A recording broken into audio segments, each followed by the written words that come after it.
Hoje daremos sequência à nossa terceira aula de História da Igreja 1. E nós, dando essa continuidade, estamos falando sobre a Igreja perseguida, terminando esse período da Igreja, né? E vemos que a condição da Igreja, em 313 depois de Cristo, quando começa o período da Igreja Imperial, era a seguinte: a Igreja estava purificada, né? A perseguição revelou os verdadeiros crentes, separando o joio do trigo. A vida cristã foi assim mantida num alto nível moral e espiritual. Havia um ensino unificado da igreja, apesar de existirem milhões de membros, muitas raças e línguas, o ensino era o mesmo e as heresias eram combatidas.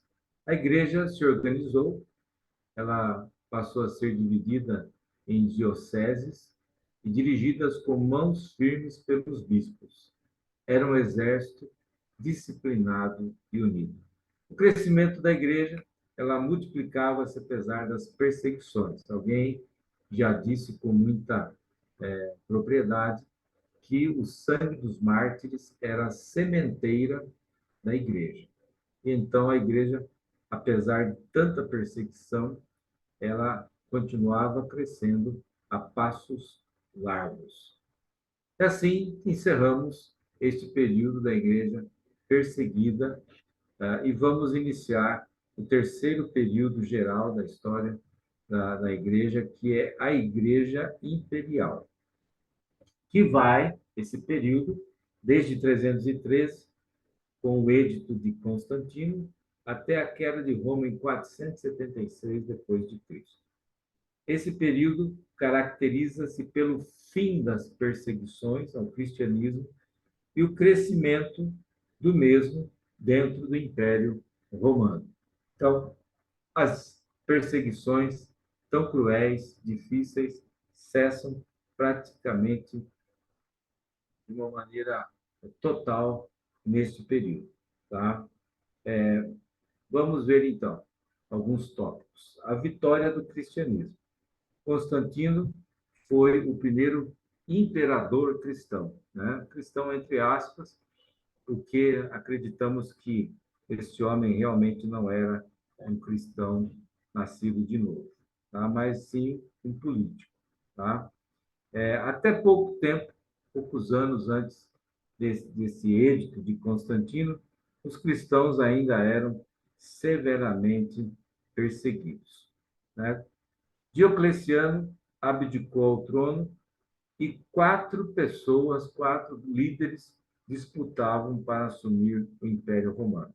Dois deles eram mais fortes, Maxêncio e Constâncio. Constâncio não, permite, Constantino. Constantino diz ter visto uma visão em que uma cruz luminosa aparecia no céu e estava escrito: por este sinal vencerás. Né? E ele se confrontou com Maxêncio, uma batalha. Maxêncio morreu afogado no rio Tigre.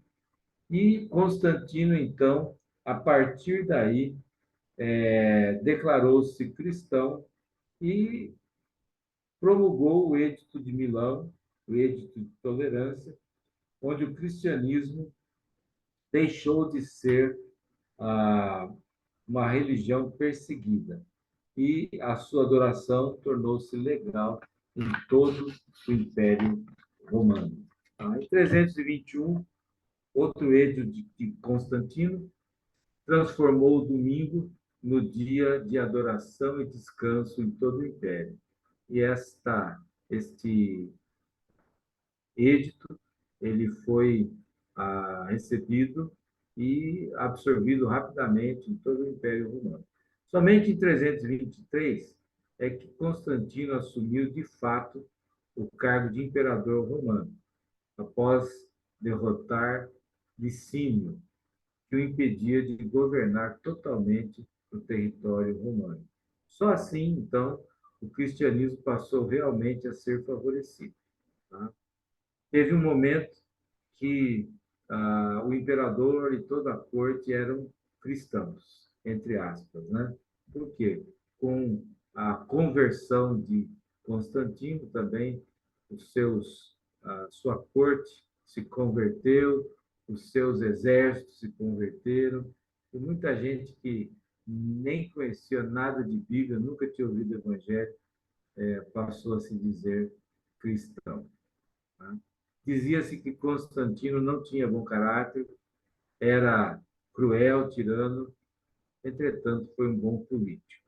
Tá? Ele retardou o seu batismo até as vésperas de sua morte, pois havia uma ideia de que no batismo os pecados seus seriam lavados. Por volta de 380 só, o cristianismo tornou-se a religião oficial do Império Romano. Houve alguns bons resultados para a igreja, né, com a questão da, da, de Constantino. Tá? Fim das perseguições, houve 200 anos de perseguições, e agora a espada era deixada de lado. Igrejas foram restauradas, templos foram restaurados e reabertos, novos templos foram construídos. No início eram nas casas ou nos salões adequados, mas agora podiam ser construídos livremente.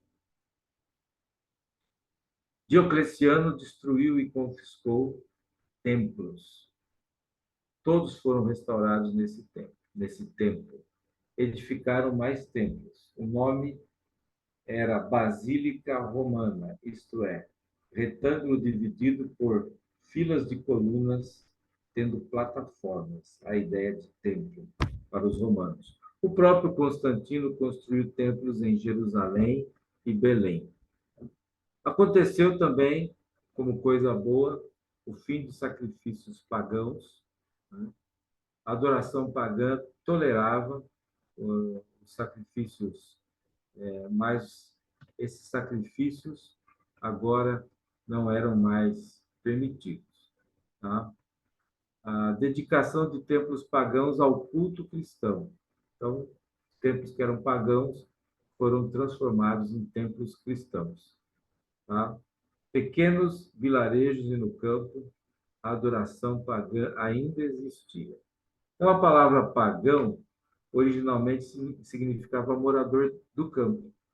Né? E esses moradores, nos campos, nos vilarejos, ainda adoravam outros deuses, ainda praticavam a idolatria. Então, o termo pagão passou a significar um idólatra que não pratica a verdadeira adoração.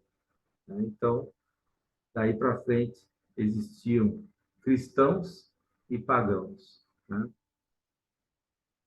Muito bem, doações às igrejas. Os templos pagãos eram sustentados pelo Estado.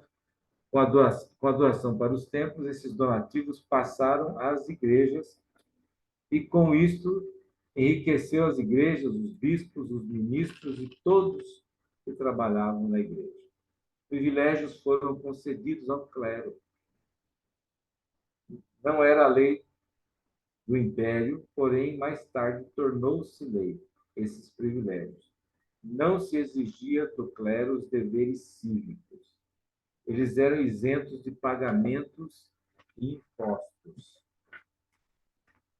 As causas envolvendo clérigos eram julgados por uma corte eclesiástica e não civil. Os ministros da igreja haviam ou estavam acima das leis do país. Foi um bem imediato, mas transformou em prejuízos. Muito bem. Proclamando o domingo dia de descanso. Em 321, Constantino proibiu o funcionamento das cortes, dos tribunais aos domingos. Soldados também estavam isentos do serviço militar aos domingos. Os jogos públicos continuavam. Alguns bons resultados para o Estado nesse período da igreja estatal, da igreja imperial. A crucificação foi abolida. O próprio Estado reconheceu que a crucificação era uma pena de morte por demais cruel, né? Então, os romanos não eram mais crucificados, mas decapitados. A cruz, sendo o emblema dos cristãos e Constantino, adotando-a como insígnia do seu exército, foi proibida como instrumento de morte. O infanticídio foi reprimido. Na história de Roma, suas províncias praticavam o infanticídio, caso os pais simplesmente não gostassem da criança. Então, o que se fazia é que se pegava uma criança da qual não se gostava, não se queria, levava-se a uma mata onde existiam animais selvagens, e a criança era abandonada ali, muitas vezes até amarrada, para ser dominada e devorada pelas feras, né? Algumas crianças abandonadas também eram vendidas como escravos. Com o cristianismo, o infanticídio foi banido, tá? Também os escravos passaram a ser mais bem tratados. Eles não tinham nenhuma proteção legal. Com o cristianismo, eles ganharam alguns direitos, ainda que precários, podiam até acusar o seu dono de tratamento cruel, né? Então, as condições dos escravos sobre o governo romano, influenciado pela igreja, melhorou, tá? Os jogos de gladiadores foram proibidos, tá? Os combates permaneceram até 404, quando o monge Telêmaco invadiu uma arena para separar os gladiadores. Ele foi assassinado e, desde então, foram proibidos os combates entre gladiadores. Alguns maus resultados da vitória cristã. O término da perseguição foi uma bênção, mas a oficialização do cristianismo como religião do império foi uma maldição. A igreja até Constantino era chamada de uma, santa, católica, apostólica. A partir desse período surgiu então a igreja católica apostólica romana. Todos na igreja. Um problema. Quase todos eram cristãos, fossem maus ou bons, convertidos ou não. Homens mundanos e sem escrúpulos buscavam posição dentro da igreja. Costumes pagãos foram introduzidos na igreja cristã. Os cultos de adoração eram mais esplendorosos e menos espirituais. Algo parecido, né, com os dias de hoje, em que alguns cultos são mais um show pirotécnico, sonoro, etc., do que uma reunião de adoração ao nome de Deus, né? O paganismo foi se infiltrando, pouco a pouco, no culto cristão. Por volta de 405, as imagens dos santos e mártires começaram a aparecer nos templos como objetos de reverência. A adoração à Virgem Maria substituiu a adoração de Vênus e de Diana, uma espécie de mistura religiosa, né? Uma mistura das religiões, né? Sincretismo religioso. A ceia passou a ser um sacrifício e não uma recordação, um memorial. Então começou-se a acreditar na doutrina da transubstanciação, que na ceia os elementos eram transformados no momento daquela celebração e que Cristo estaria sendo novamente sacrificado para a purificação dos pecados dos comungantes, né? O ancião tornou-se sacerdote. A igreja se fez mundana. Com isso, o mundo domina a igreja.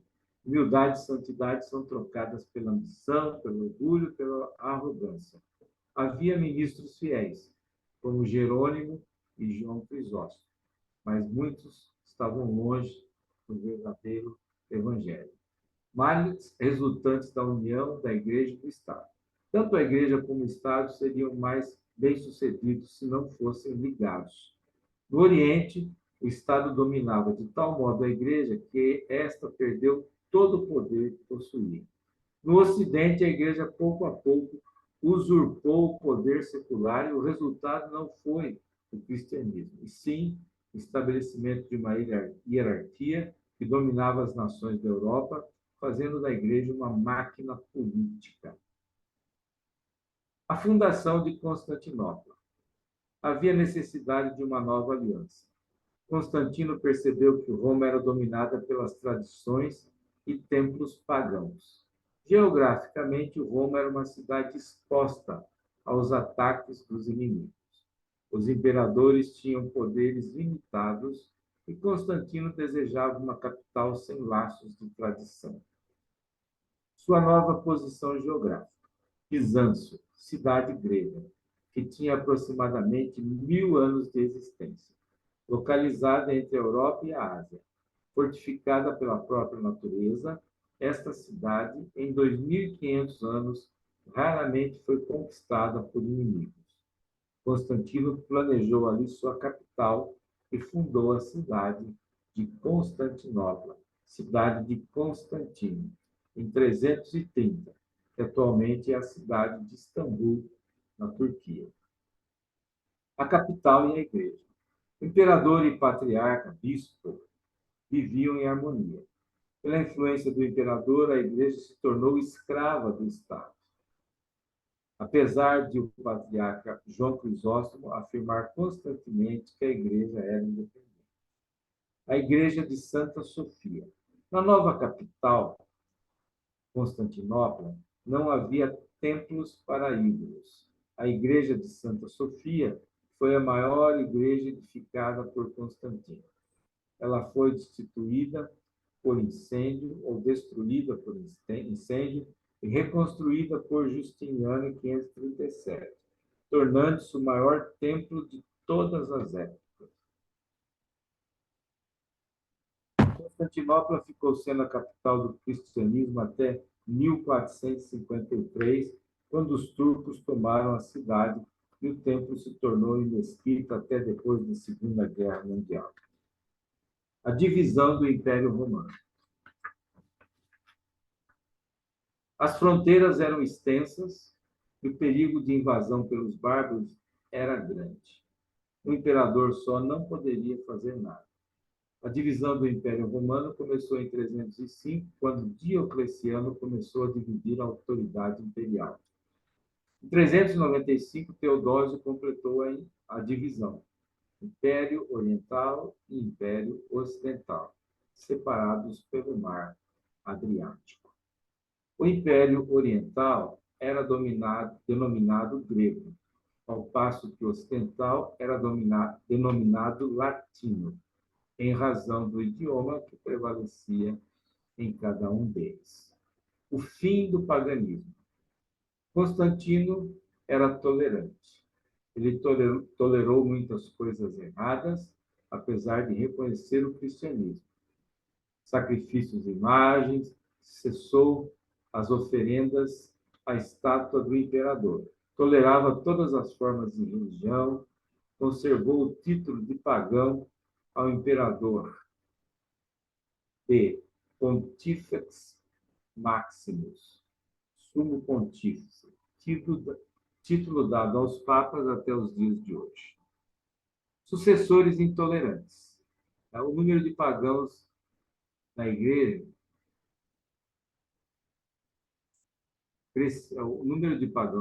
crescia rapidamente.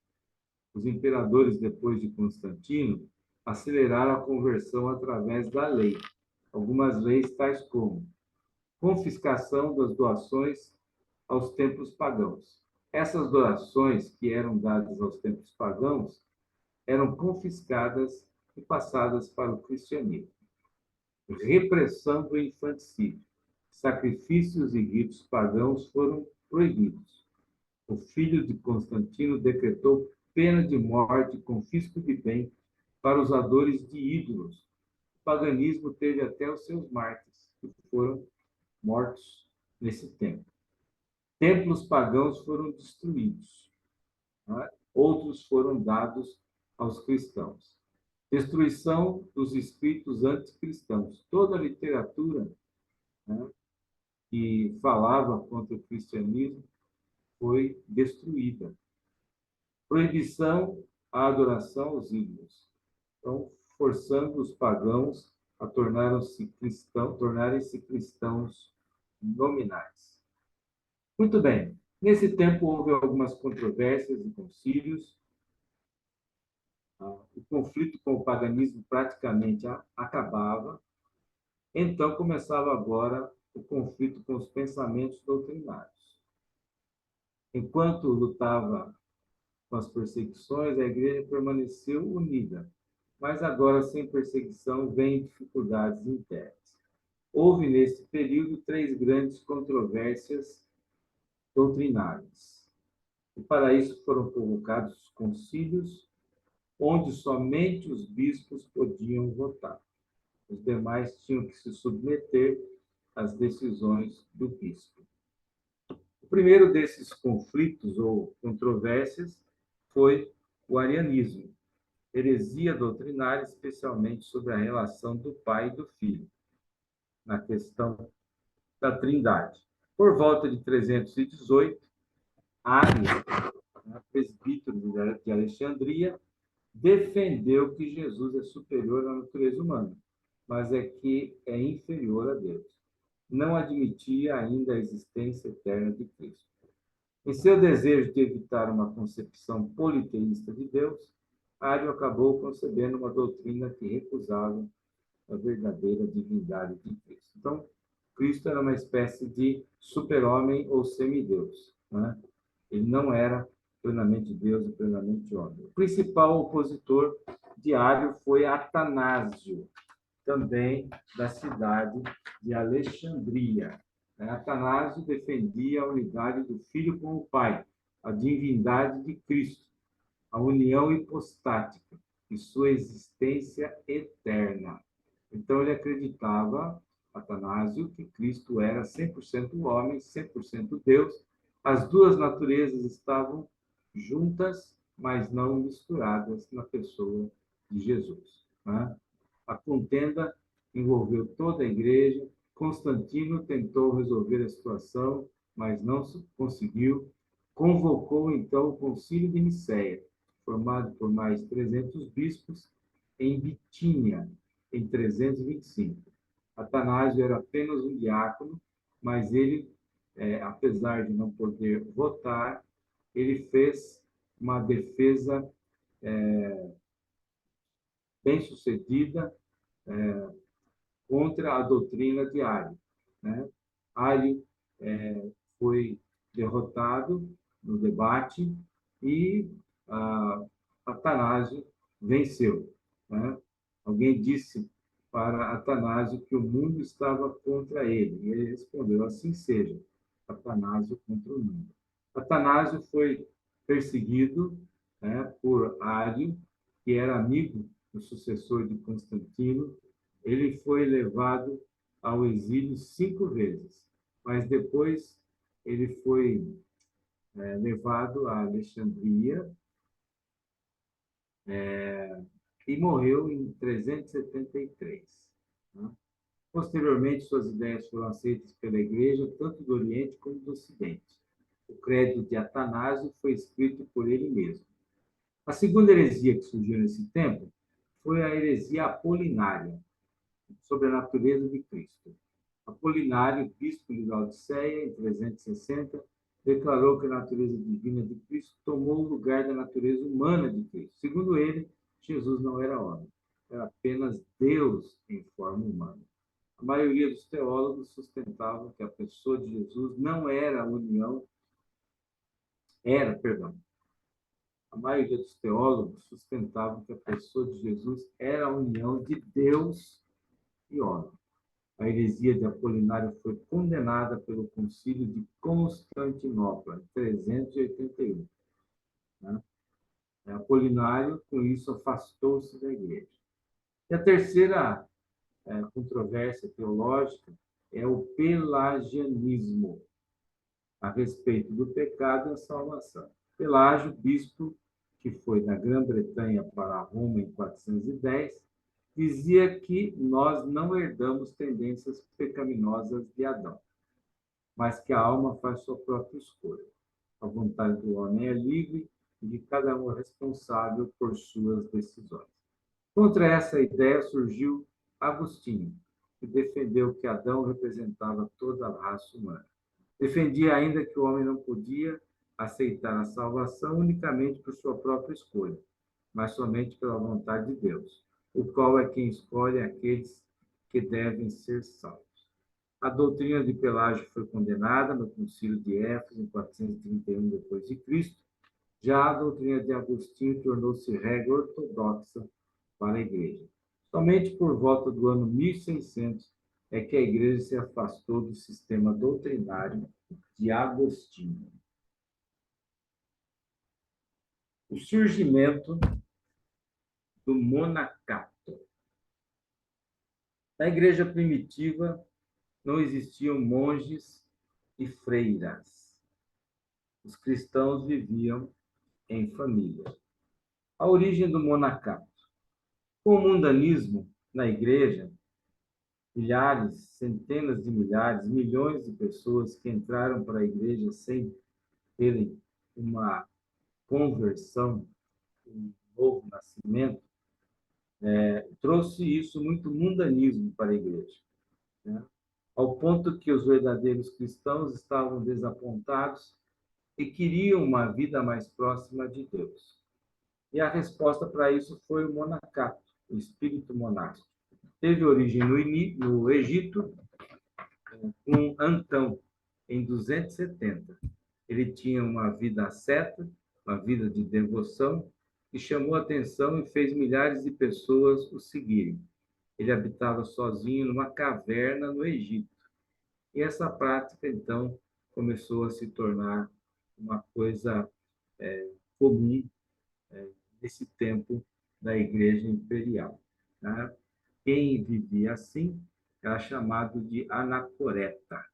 Em seguida, ou simultaneamente, se formou uma comunidade conhecida por cenobitas, os santos e as colunas, uma forma parecida de asceticismo. Quem iniciou esse sistema foi Simão, o estilista, em 390 a 459, um monge sírio. Em 423, saiu do mosteiro, construiu colunas, pilares em filas e viveu cerca de 37 anos ali. Muitos o seguiam e foram chamados de Santos dos Pilares, entre os séculos V e XII. Na Europa, não conseguiu discípulos. Monacato na Europa espalhou-se lentamente aos poucos, foram sendo fundados mosteiros, a lei da ordem dos beneditinos, ou beneditina, foi promulgada em 529.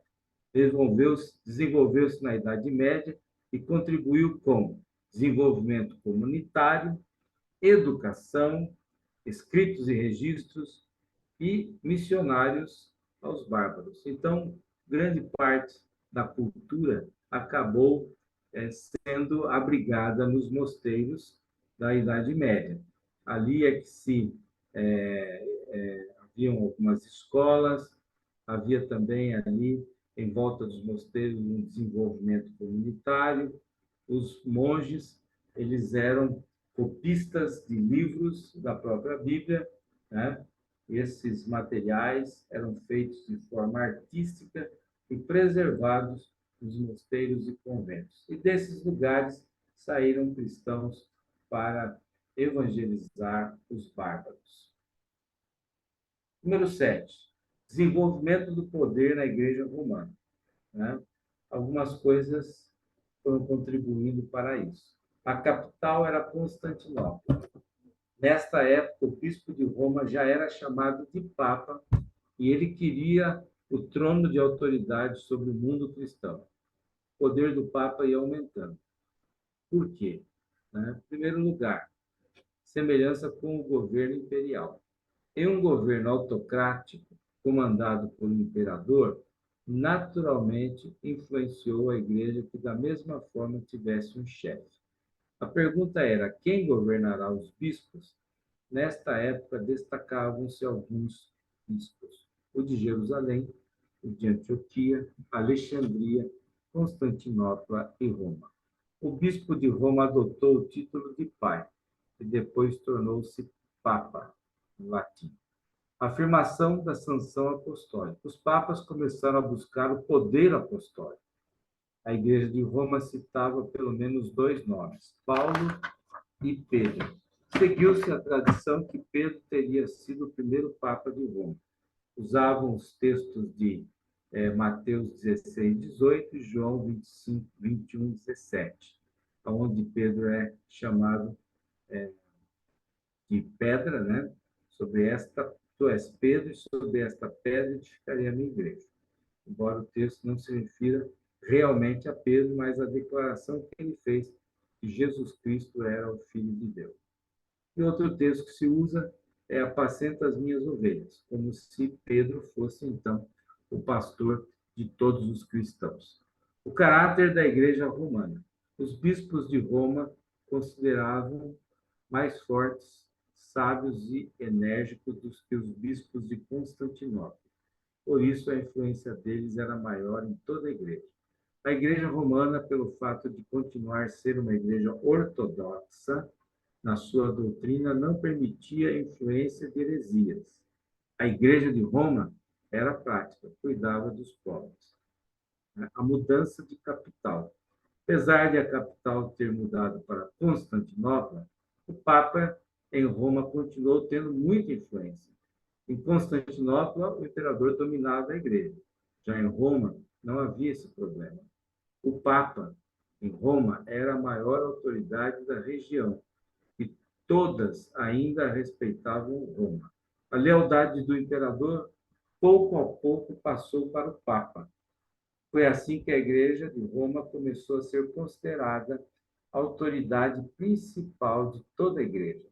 No Concílio de Calcedônia, em 451, na Ásia Menor, Roma começou a ser o primeiro lugar, né, da Igreja Romana. E Constantinopla ficou em segundo lugar. 8. A queda do Império Romano Ocidental. Uma das maiores catástrofes foi a queda do Império Romano Ocidental. Havia decadência moral e política no Império Romano. 25 anos depois da morte de Constantino, 337, os muros do Império Ocidental foram derrubados pelos bárbaros. Eram todos os povos, tirando os romanos, os gregos e os judeus. Todos estes povos começaram a invadir o território do Império Romano e aos poucos foram tomando. Em 140 anos, o Império Romano do Ocidente foi totalmente destruído. As causas da ruína foram a cobiça dos bárbaros sobre as colheitas das cidades romanas e a sua prosperidade.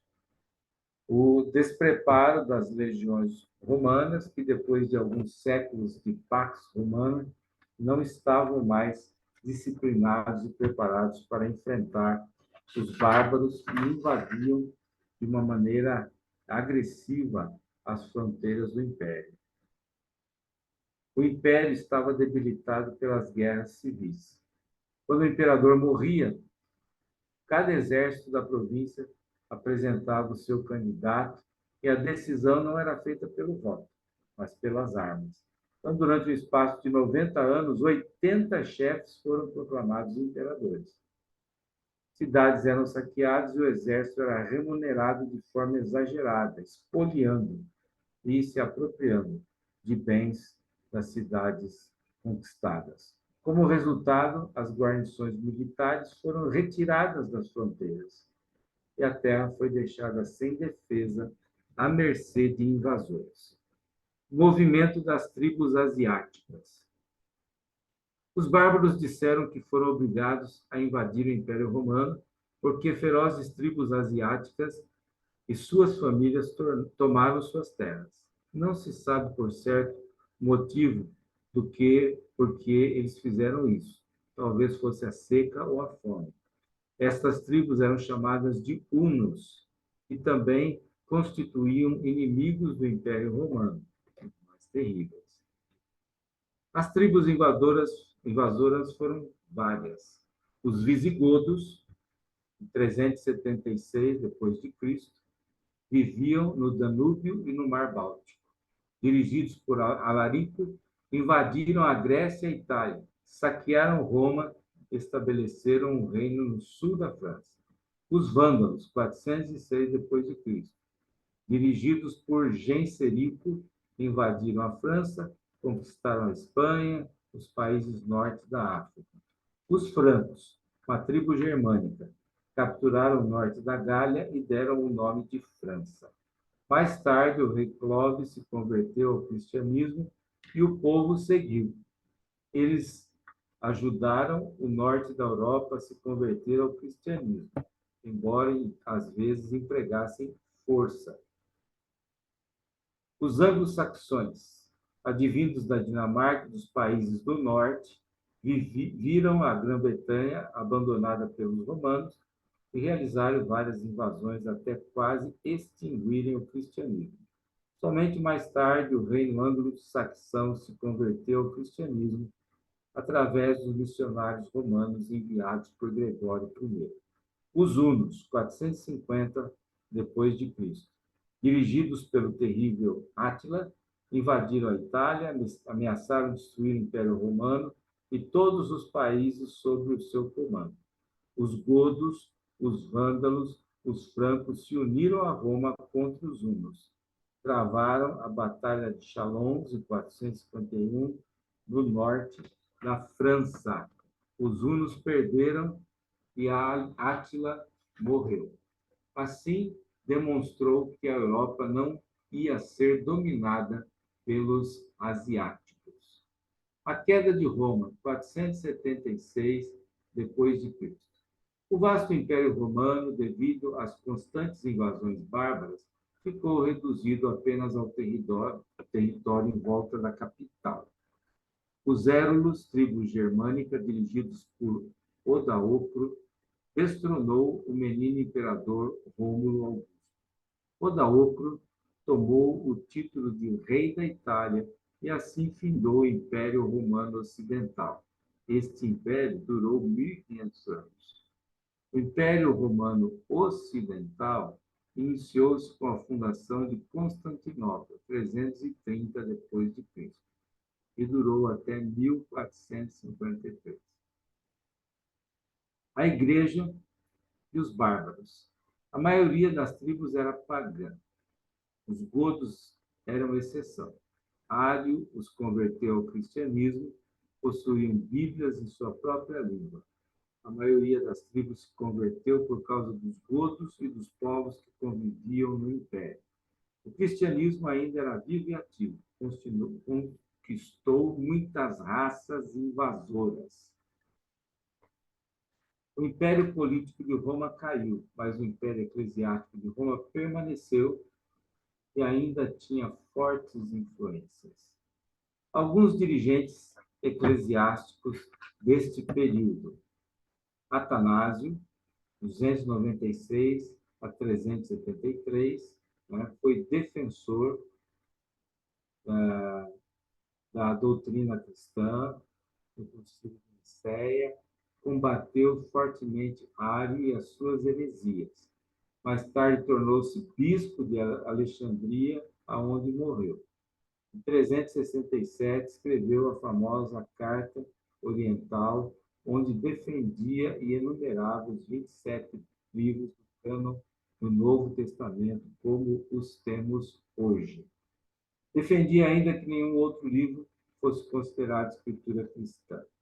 Em 397, o Concílio de Cartago confirmou sua lista, mas as igrejas ocidentais demoraram mais para estabelecer o cânon. Ambrósio de Milão, 340 a 397 a.C., antes de se tornar bispo, era governador ao redor de Milão. De descendência latina, foi eleito quando ainda era leigo e não era batizado. Em 385, confrontou a imperatriz Justina e suas ideias arianas. Mais tarde, enfrentou o imperador Teodósio e seus atos cruéis aos habitantes de Tessalônica. Excomungou Teodósio até a humilhação e o perdão deste perante Ambrósio. Com Ambrósio, o novo padrão de relacionamento entre igreja e Estado começava a se desenvolver. Escritor de muitos livros, recebeu Agostinho em sua igreja. João Crisóstomo. Crisóstomo é uma expressão grega que significa boca de ouro. Foi chamado assim por causa da sua eloquência homilética e oratória. Nasceu em Antioquia, 345, mas foi bispo de Constantinopla em 398, onde pregava na imensa igreja de Santa Sofia. Sua fidelidade e coragem não agradavam à corte, e logo foi exilado em 407, onde morreu. Seu corpo foi levado para Constantinopla e sepultado com grandes homenagens. O maior pregador desse período foi também um grande expositor da Bíblia, adotou a linha de interpretação literal das Escrituras, em oposição à interpretação alegórica da escola de Alexandria. Jerônimo, 340 a 420 depois de Cristo. Era um homem muito erudito, entretanto fortemente ascético, profundo conhecedor do latim, grego e hebraico. Estabeleceu um mosteiro em Belém e viveu ali muitos anos. Enquanto morou em Belém, traduziu a Bíblia para o latim. Essa tradução foi chamada de Vulgata Latina, linguagem comum. A partir do Concílio de Trento, em 1545, tornou-se a Bíblia oficial da Igreja Católica Romana. Até a Reforma, poucas traduções haviam sido feitas para as línguas europeias. E, mesmo assim, em vez de trabalhar a partir do Novo Testamento em grego, os tradutores se voltavam para a Vulgata. Agostinho, 354 a 430. Foi o mais ilustre teólogo, para muitos o maior expositor depois do apóstolo Paulo. Nasceu em 354, no norte da África. Ainda jovem, já era erudito, porém mundano, ambicioso e amante dos prazeres. Aos 33 anos, tornou-se cristão, influenciado por sua mãe Mônica, pelos ensinos de Ambrósio e pelos estudos das epístolas pastorais. Em 395, tornou-se bispo de Hipona, no norte da África. Realizou forte oposição a Pelágio e aquela disputa entre livre-arbítrio e predestinação. Seus escritos e pensamentos influenciaram tanto os católicos como os protestantes da Reforma, como Martinho Lutero. Ainda hoje, suas obras são de grande influência na teologia. Suas principais obras foram A Cidade de Deus, Confissões e A Trindade. Morreu em 430 depois de Cristo. E assim terminamos este período da história da Igreja chamado de Igreja Imperial.